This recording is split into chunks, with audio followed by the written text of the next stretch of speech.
Falamos agora sobre a experiência no Gabinete de Escuta, que é coordenado por Sandra Chaves Costa, que está hoje connosco. Muito boa tarde. Olá, Obrigado, boa tarde, Sandra, Paulo, por estar no programa Eclésia para, de alguma forma, partilhar o que é essa experiência de acompanhamento e de escuta, não é? Que o Gabinete leva por diante. Claro que nos situamos neste contexto da celebração dos Fiéis Defuntos, no dia 2 de novembro, mas trazemos para esta reflexão o que é a experiência do Gabinete que escuta e o que é a experiência de acompanhar a fragilidade, os limites. Há uma rejeição, de alguma forma, na nossa sociedade, e antes de irmos às questões de luto, há uma rejeição, de facto, do que é imperfeito, da fragilidade, que pode ter depois até consequências na aceitação também da morte. Efetivamente, nós hoje em dia vivemos numa era em que a fragilidade, os limites humanos, a finitude, não são bem acolhidos. E porquê? Porque eles não entram numa lógica de superação, de produtividade, de sucesso, da projeção de uma imagem de juventude e de saúde, enfim, de tudo aquilo que, na verdade, atualmente a sociedade tem como ideal de perfeição a atingir. E por isso, acolher a fragilidade, a vulnerabilidade, os limites pessoais, tem de começar por uma mudança no paradigma do pensar aos dias de hoje. Implica reconhecer, implica aceitar, implica validar e valorizar aquilo que é a diversidade humana em tudo aquilo que é também a sua complexidade. Também a fragilidade. Também a fragilidade, as situações de frágil, também as situações de fragilidade necessariamente. Quer dizer, reconhecer, na verdade, que o ideal de perfeição ele não existe, reconhecer que todos os seres humanos são frágeis, vulneráveis, enquanto passíveis, no fundo, de serem feridos, reconhecer que todos têm os seus limites e as suas necessidades. Sem esse reconhecimento, nós não conseguiríamos aceder a um bem-estar físico e emocional que fosse equilibrado. Aceitar que, de facto, todos nós, todas as pessoas, temos características próprias, somos seres de sombra e luz, e esta aceitação não é o mesmo que capitular ou resignar. E isto acho que é importante ser dito, quer dizer, aceitação não é resignação, é sim integrar tudo aquilo que nós somos do ponto de vista dos limites, do ponto de vista das nossas necessidades, reconhecendo-os em nós próprios, mas não só em nós próprios e também nas outras pessoas. Nós gravamos esta conversa no Gabinete de Escuta, como referi, e em São Julião da Barra, no Centro Social São Julião da Barra, onde funciona um desses pontos de escuta. E chegam aqui, sobretudo, situações e experiências, histórias de vida, onde existiu essa impossibilidade para o diálogo com outras pessoas sobre estas situações frágeis? Sim, muitas vezes as pessoas estão reunidas de muitas outras pessoas à sua volta, de uma multidão de gente. Têm inúmeros amigos nas redes sociais, mas depois, quando precisam de desabafar, de partilhar aquilo que são as suas fragilidades, elas não têm ninguém que esteja disponível para as escutar. Porque, de facto, quer dizer, as pessoas gostam de projetar nas outras uma ideia pré-conceptualizada acerca de si mesmo, onde não cabem aquilo que acham que pode não ser bem acolhido. E estes gabinetes são espaços seguros, onde as pessoas sabem que podem ir, no fundo, ao interior da sua realidade, sem medo de serem julgadas, porque não serão julgadas e serão acolhidas na sua inteireza, não é? Não só por situações de luto, também outras situações... Sim, não só situações de luto. As situações de luto que nos chegam são cerca de 20% das pessoas, quer dizer, cerca de um quarto das pessoas chega-nos a dizer, efetivamente, que nos procuram porque estão a viver uma perda. A perda é essa que pode não ser só por morte, quer dizer, quando falamos no final de uma relação, quando falamos na perda do emprego que era significativo para essa pessoa, que lhe dava sentido à vida, estamos a falar também de um luto que a pessoa está a fazer.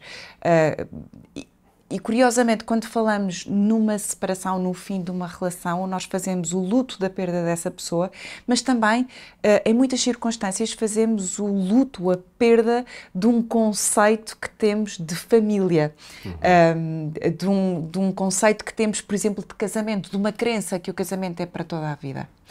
Então, muitas vezes as pessoas recorrem a nós por situações de luto, mas também recorrem a nós por outras situações que não identificam como luto, mas que mais adiante nós reconhecemos como sendo um luto que não foi elaborado, devidamente processado. Mas essas situações que podem resultar de crenças, significa também rejeitar da história de vida os ideais, por exemplo, nas situações de casamento? Sim, sim. No fundo, era aquilo que eu dizia, quer dizer, as pessoas acabam por a sua vida ser construída com base em crenças que muitas vezes, em situações de crise, elas são postas à prova e, portanto, quer dizer, acabam por desarmá-las e, no fundo, criar aqui uma situação de convulsão interna em que elas ficam desorganizadas e não sabem como lidar com essa crise. Ainda sobre este gabinete, vêm ao vosso encontro pessoas de todas as idades? De todas as idades. Mas, curiosamente, nós começámos com uma média etária francamente mais elevada do que aquela que temos neste momento. A nossa média etária, hoje em dia, é de cerca de 43 anos e eu acredito, quando fizemos a análise deste ano, de 2024, ainda vai ser abaixo dos 43 anos. Há mais jovens a procurar-vos? Há muito mais jovens a procurar-nos. Cerca de 1/5 das pessoas que nos procuram são jovens entre os 18 e os 25 anos, algo que não acontecia anteriormente. E, de facto, isto também está alinhado com aquilo que nós vamos ouvindo falar e que vamos lendo, em que existe uma procura cada vez maior, aliás, diz-se que triplicou nos últimos anos, a procura de jovens em idade académica. E, portanto, naturalmente, nós vemos isto também se traduz naquilo que é a procura do centro de escuta. Devido a situações de depressão? Sim, situações de ansiedade, enfim, eu não poria o rótulo de depressão, mas sintomas depressivos, em que, de facto, estes jovens, provavelmente, muito decorrente do pós-Covid e da situação que estamos a viver atualmente, contextos de guerra, do medo do alastramento da guerra, no fundo, das preocupações que sentem em casa, da dificuldade do acesso à habitação, enfim, um sem número de situações que, no fundo, acabam por fazer com que estes jovens recorram à nossa ajuda. Falemos especificamente sobre situações de luto. De que forma é que é possível a preparação, prepararmos-nos para a morte de um amigo, de um familiar? Bom, e se é possível? Sim. Quer dizer, é muito curiosa essa sua pergunta, Paulo, porque preparar-nos para os imprevistos da vida, como a morte de algum familiar ou de algum amigo, preparar-nos para aquilo que acontece de negativo e indesejável, no fundo, é preparar-nos para a vida. Com tudo aquilo que ela tem. Por paradoxal que possa parecer. Por paradoxal que possa parecer. É preparar-nos para o indesejável, o sofrimento, é também preparar-nos para aquilo que é desejável e gratificante. Portanto, digamos que há uma série de estratégias que que nós devemos agarrar-nos no decurso da nossa vida, porque nos preparam para a vida por tudo aquilo que ela é. Nomeadamente, fazer um trabalho pessoal de aceitação, da finitude como parte integrante da própria vida, o educar para a frustração, para a resiliência, que é essa capacidade de, no fundo, aprendermos com a adversidade, de reconhecer que, por exemplo, sentimentos que não são prazerosos, como a tristeza, a angústia, a raiva, a frustração, são parte do ser pessoa e contribuem para um maior grau de maturidade e desenvolvimento da pessoa.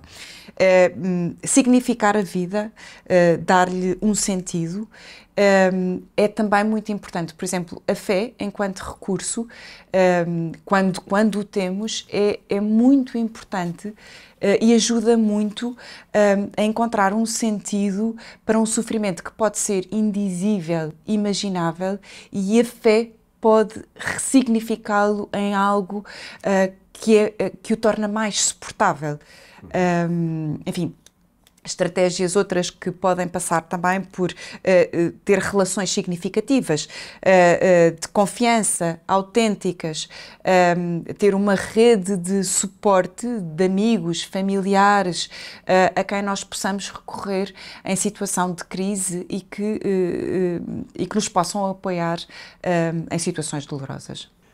São estratégias que podem ajudar, sem dúvida, muito em situações inesperadas, e nomeadamente em situações de luto, mas será que existe disponibilidade em cada um de nós para acolher previamente essas estratégias, usando-as depois no momento, ou de facto muitas vezes é preciso estar na situação para viver como reagir?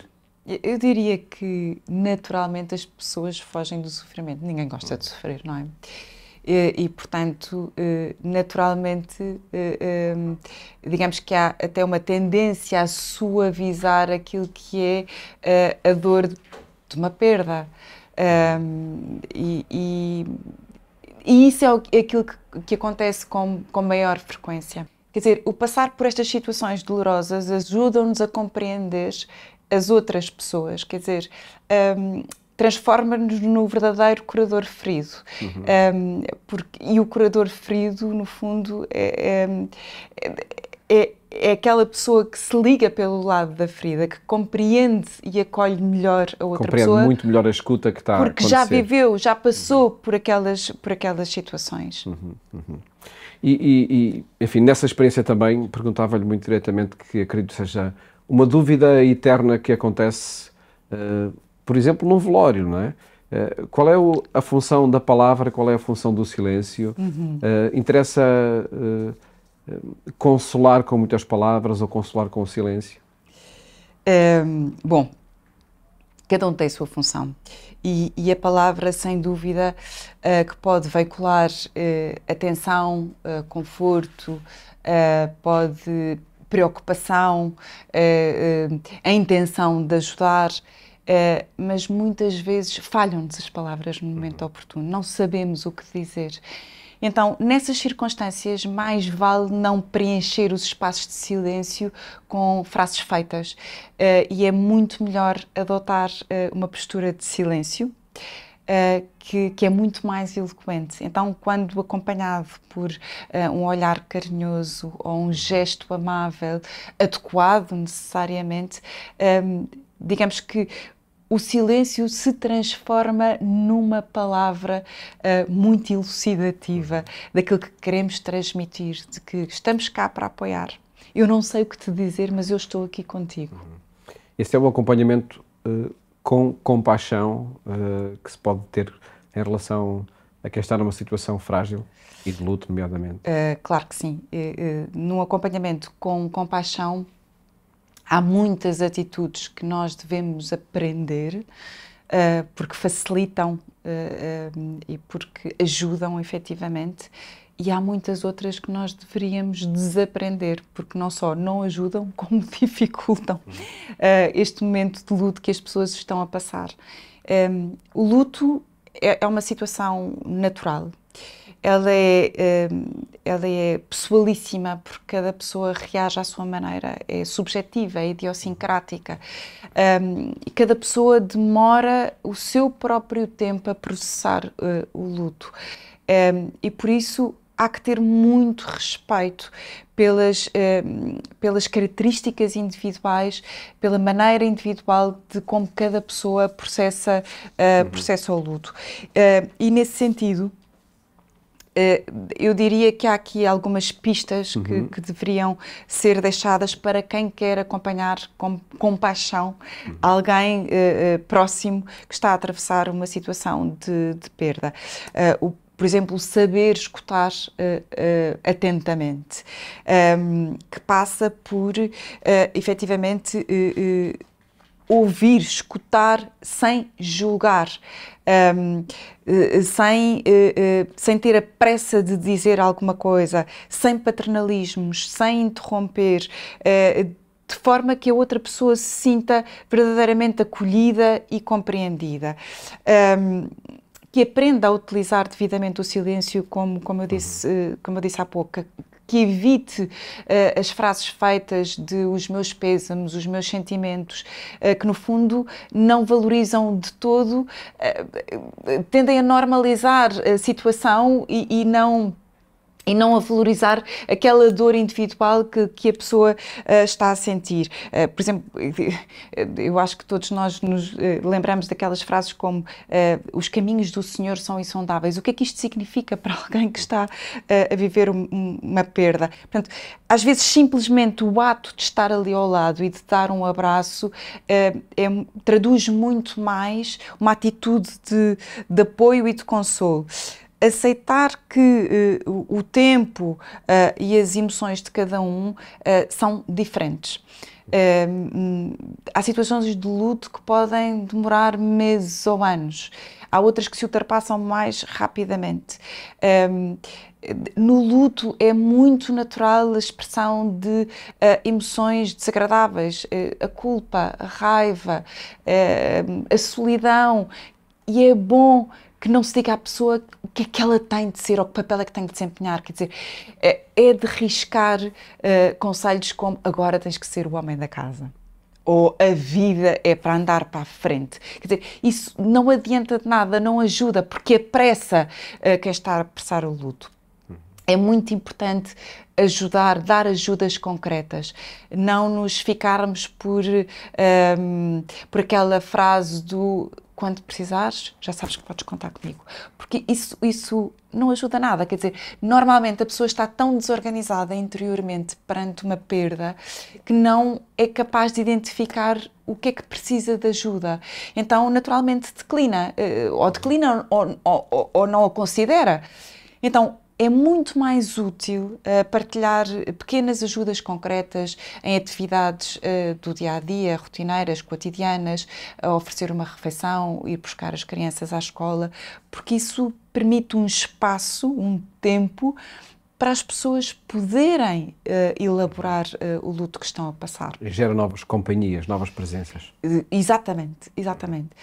E esse ponto é muito importante, porque é muito importante que o acompanhamento, que naturalmente está muito presente nos primeiros tempos, nas primeiras 2 semanas, no primeiro mês, que ele não se vá dissipando. Como eu dizia, o luto demora muito tempo para muitas pessoas e, portanto, este apoio inicial é bom que ele permaneça ao longo desse tempo. Os aniversários, por exemplo, são situações muito dolorosas e, portanto, é bom que nos lembremos deles e que enviemos uma mensagem, que demos uma palavra para as pessoas que estão a passar por estas situações, para que elas não se sintam que estão sozinhas a passá-las.